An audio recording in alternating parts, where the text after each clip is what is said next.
ਵਾਹਿਗੁਰੂ ਜੀ ਕਾ ਖਾਲਸਾ ਵਾਹਿਗੁਰੂ ਜੀ ਕੀ ਫਤਿਹ।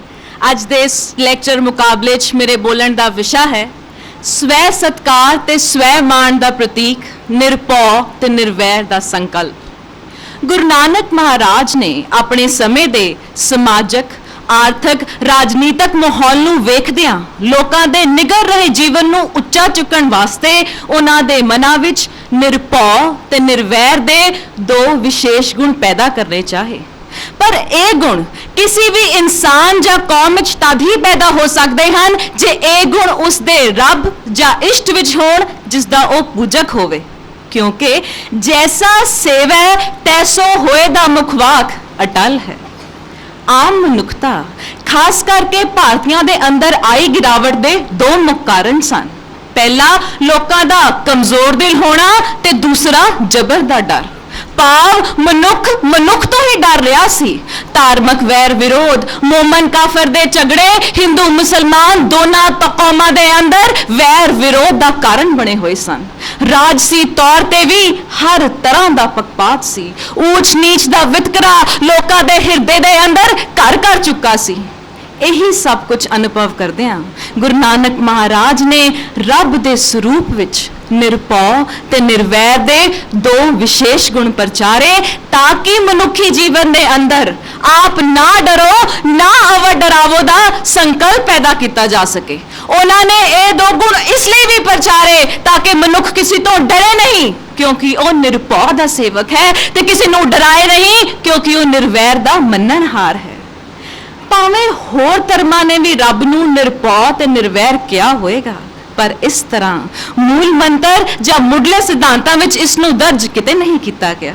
ਗੁਰੂ ਨਾਨਕ ਮਹਾਰਾਜ ਨੇ ਇਹ ਦੋਨਾਂ ਗੁਣਾਂ ਨੂੰ ਮੂਲ ਮੰਤਰ ਦੇ ਵਿੱਚ ਦਰਜ ਕਰਕੇ ਮਨੁੱਖੀ ਮਾਤਰ ਉੱਤੇ ਕਿਰਪਾ ਦ੍ਰਿਸ਼ਟੀ ਕੀਤੀ ਹੈ ਤਾਂ ਕਿ ਮਨੁੱਖੀ ਭਾਈਚਾਰਾ ਹੋਰ ਸਦਾਚਾਰੀ ਅਤੇ ਸੁਖਾਵਾਂ ਬਣਾਇਆ ਜਾ ਸਕੇ। ਸਾਧ ਸੰਗਤ ਜੀ, ਕਰਤਾਰ ਦੀ ਕੁਦਰਤ ਦੇ ਵੀ ਅਚਰਜ ਹੀ ਖੇਡ ਹਨ।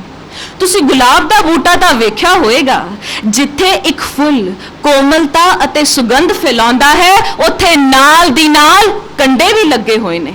ਤੁਸੀਂ ਬੱਦਲ ਵੇਖ ਲਵੋ, ਜਿਵੇਂ ਵਰਖਾ ਪਾ ਕੇ ਸਾਰੀ ਧਰਤੀ ਹਰੀ ਭਰੀ ਕਰਦੇ ਹਨ, ਪਰ ਜਦੋਂ ਆਪਸ ਵਿੱਚ ਟਕਰਾ ਕੇ ਭਿਆਨਕ ਬਿਜਲੀ ਦਾ ਰੂਪ ਧਾਰਨ ਕਰਦੇ ਹਨ ਤਾਂ ਸਭ ਕੁਝ ਸਾੜ ਕੇ ਸੁਆਹ ਕਰ ਦਿੰਦੇ ਹਨ।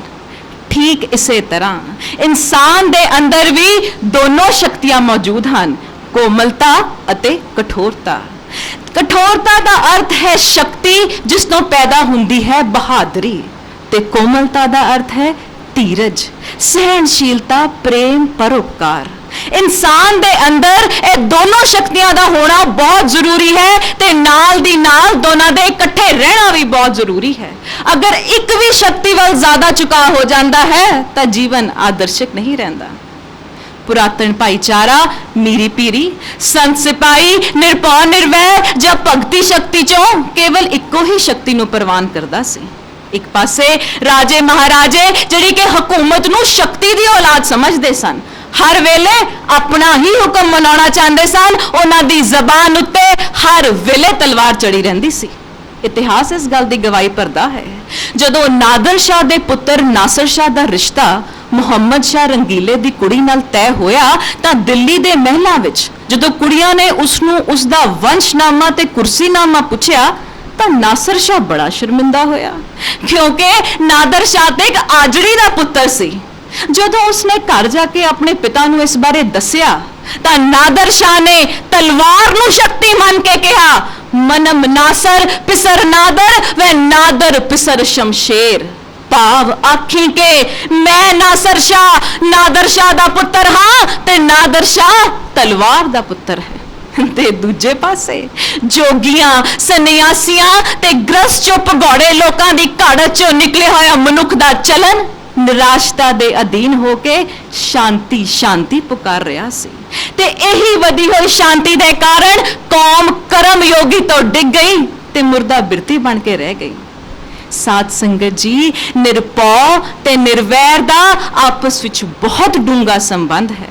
ਜਦੋਂ ਅਸੀਂ ਇਹ ਦੋਨੋਂ ਗੁਣਾਂ ਦੇ ਦਰਸ਼ਨ ਮੂਲ ਮੰਤਰ 'ਚ ਕਰਦੇ ਹਾਂ ਤਾਂ ਵੇਖਦੇ ਹਾਂ ਕਿ ਨਿਰਭਉ ਨਿਰਵੈਰ ਤੋਂ ਪਹਿਲਾਂ ਆਉਂਦਾ ਹੈ। ਭਾਵ ਨਿਰਭਉ ਹੋਏ ਬਿਨਾ ਅਸੀਂ ਨਿਰਵੈਰ ਨਹੀਂ ਹੋ ਸਕਦੇ। ਤੁਸੀਂ ਆਪ ਸੋਚ ਕੇ ਵੇਖ ਲਵੋ, ਤੁਸੀਂ ਡਰਦੇ ਉਸੇ ਤੋਂ ਹੋ, ਵੈਰ ਉਸੇ ਨਾਲ ਕਮਾਉਂਦੇ ਹੋ ਜਿਸ ਤੋਂ ਤੁਹਾਨੂੰ ਡਰ ਹੈ। ਇਤਿਹਾਸ ਦੱਸਦਾ ਹੈ ਬਾਬਾ ਸ਼੍ਰੀ ਚੰਦ ਜੀ ਗੁਰੂ ਅੰਗਦ ਦੇਵ ਜੀ ਮਹਾਰਾਜ ਨਾਲ ਵੈਰ ਕਮਾਉਂਦੇ ਸਨ, ਤੇ ਗੁਰੂ ਅੰਗਦ ਦੇਵ ਜੀ ਮਹਾਰਾਜ ਕਿਸੇ ਚੀਜ਼ ਦਾ ਡਰ ਨਹੀਂ, ਕਿਸੇ ਚੀਜ਼ ਦਾ ਲਾਲਚ ਨਹੀਂ, ਇਸ ਲਈ ਉਹਨਾਂ ਨੂੰ ਕਰਤਾਰਪੁਰ ਛੱਡਦਿਆਂ ਸਮਾਂ ਨਹੀਂ ਲੱਗਿਆ। ਇਹੀ ਉਦਾਹਰਣ ਦਾਤੂ ਜੀ, ਦਾਸੂ ਜੀ, ਰਾਮ ਰਾਏ, ਪ੍ਰਿਥੀ ਚੰਦ ਤੇ ਹੋਰ ਪਹਾੜੀ ਰਾਜਾ ਨਾਲ ਲਗਾ ਕੇ ਵੇਖ ਲਵੋ ਤੇ ਗੱਲ ਆਪ ਹੀ ਸਪਸ਼ਟ ਹੋ ਜਾਂਦੀ ਹੈ ਕਿ ਵੈਰ ਕਿਹੜੀ ਧਿਰ ਕਮਾਉਂਦੀ ਸੀ ਤੇ ਕਿਉਂ। ਗੁਰੂ ਸਾਹਿਬ ਅਕਾਲ ਪੁਰਖ ਲਈ ਫਰਮਾਉਂਦੇ ਹਨ, ਨਿਰਭਉ ਸਦਾ ਦਿਆਲ ਹੈ, ਸਭਨਾ ਕਰਦਾ ਸਾਰ। ਸੋ ਹੁਣ ਜੋ ਦਿਆਲੂ ਹੈ ਉਹ ਕਿਸੇ ਨਾਲ ਵੈਰ ਕਿਵੇਂ ਕਮਾ ਸਕਦਾ ਹੈ, ਤੇ ਜੇ ਤੁਸੀਂ ਕਿਸੇ ਤੋਂ ਡਰਦੇ ਹੋ ਤੁਸੀਂ ਉਸ ਤੇ ਦਿਆਲ ਨਹੀਂ ਹੋ ਸਕਦੇ। ਇੱਕ ਸੱਪ ਦੀ ਉਦਾਹਰਣ ਲੈ ਕੇ ਵੇਖ ਲੈਂਦੇ ਹਾਂ। ਜਦੋਂ ਇਨਸਾਨ ਸੱਪ ਨੂੰ ਵੇਖਦਾ ਹੈ ਜਾਂ ਤਾਂ ਉਸ ਨੂੰ ਮਾਰਦਾ ਹੈ ਜਾਂ ਉਸ ਨੂੰ ਦੇਖ ਕੇ ਹੀ ਦੌੜ ਜਾਂਦਾ ਹੈ, ਕਿਉਂਕਿ ਉਸ ਨੂੰ ਉਸ ਦੇ ਜ਼ਹਿਰੀਲੇ ਡੰਗ ਤੋਂ ਡਰ ਹੈ। ਤੇ ਜਦੋਂ ਉਸ ਨੂੰ ਪਤਾ ਚੱਲਦਾ ਹੈ ਕਿ ਇਹ ਸੱਪ ਜ਼ਹਿਰੀਲਾ ਨਹੀਂ ਤਾਂ ਕਿ ਇਨਸਾਨ ਉਸ ਤੋਂ ਡਰਦਾ ਹੈ। ਅਸੀਂ ਆਮ ਵੇਖਦੇ ਹਾਂ ਲੋਕ ਕਿਵੇਂ ਸਪੇਰਿਆਂ ਦੇ ਪਾਲਤੂ ਸੱਪਾਂ ਨੂੰ ਦੁੱਧ ਪਿਲਾਉਂਦੇ ਨੇ।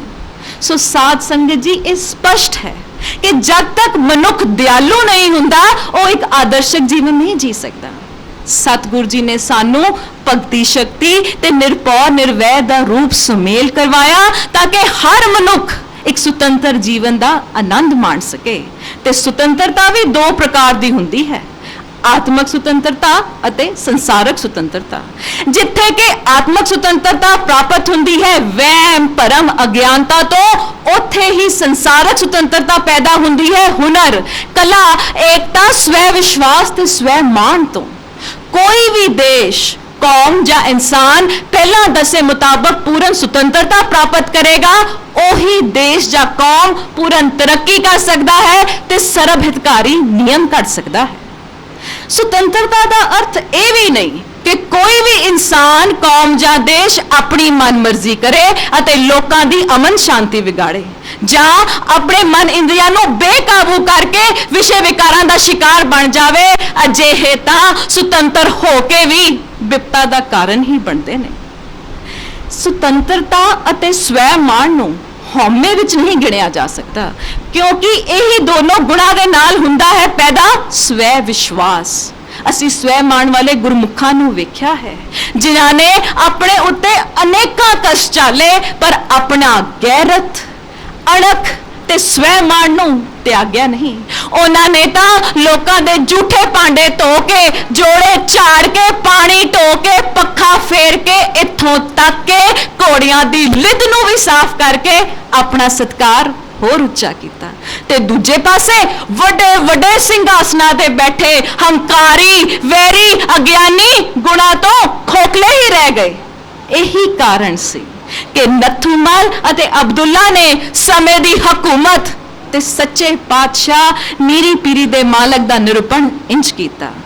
ਦੋ ਤਲਵਾਰਾਂ ਬੱਧੀਆਂ, ਇੱਕ ਮੀਰੀ ਦੀ, ਇੱਕ ਪੀਰੀ ਦੀ, ਇੱਕ ਅਜਮਤ ਦੀ, ਇੱਕ ਰਾਜ ਦੀ, ਇੱਕ ਰਾਖੀ ਕਰੇ ਵਜ਼ੀਰੀ ਦੀ, ਹਿੰਮਤ ਬਾਹਾ ਕੋਟਗੜ, ਦਰਵਾਜ਼ਾ ਬਲਖ ਬਖੀਰ ਦੀ, ਨਾਲ ਸਿਪਾਹੀ ਨਾਲ ਨੀਰ, ਮਾਰ ਕੱਢੇ ਦੁਸ਼ਤਗੀਰ ਦੀ, ਪੱਗ ਤੇਰੀ ਕੀ ਜਹਾਂਗੀਰ ਦੀ। ਸੋ ਸਾਧ ਸੰਗਤ ਜੀ, ਅੰਤ ਵਿੱਚ ਇਹੀ ਕਹਿਣਾ ਚਾਹਾਂਗੀ ਕਿ ਆਓ ਅਸੀਂ ਵੀ ਸਾਰੇ ਗੁਰੂ ਨਾਨਕ ਮਹਾਰਾਜ ਦੇ ਦਿੱਤੇ ਨਿਰਭਉ ਤੇ ਨਿਰਵੈਰ ਦੇ ਗੁਣਾਂ ਨੂੰ ਆਪਣੇ ਅੰਦਰ ਧਾਰਨ ਕਰੀਏ ਤੇ ਇੱਕ ਸਵੈ ਸਤਿਕਾਰ ਤੇ ਸਵੈ ਮਾਣ ਵਾਲਾ ਜੀਵਨ ਜੀਏ। ਇੱਕ ਅਜਿਹਾ ਸੰਸਾਰ ਸਿਰਜੀਏ ਜਿੱਥੇ ਕੋਈ ਵਿਤਕਰਾ ਨਾ ਹੋਵੇ, ਹਰ ਇਨਸਾਨ ਉਸ ਅਕਾਲ ਪੁਰਖ ਦੀ ਔਲਾਦ ਹੋਵੇ ਅਤੇ ਹਰ ਇਨਸਾਨ ਸਵੈ ਸਤਿਕਾਰ ਤੇ ਸਵੈ ਮਾਣ ਵਾਲਾ ਜੀਵਨ ਜੀ ਸਕੇ। ਇਹੀ ਕਹਿੰਦੀ ਖਿਮਾ ਦੀ ਜਾਚਕ ਹਾਂ ਜੀ। ਵਾਹਿਗੁਰੂ ਜੀ ਕਾ ਖਾਲਸਾ, ਵਾਹਿਗੁਰੂ ਜੀ ਕੀ ਫਤਿਹ।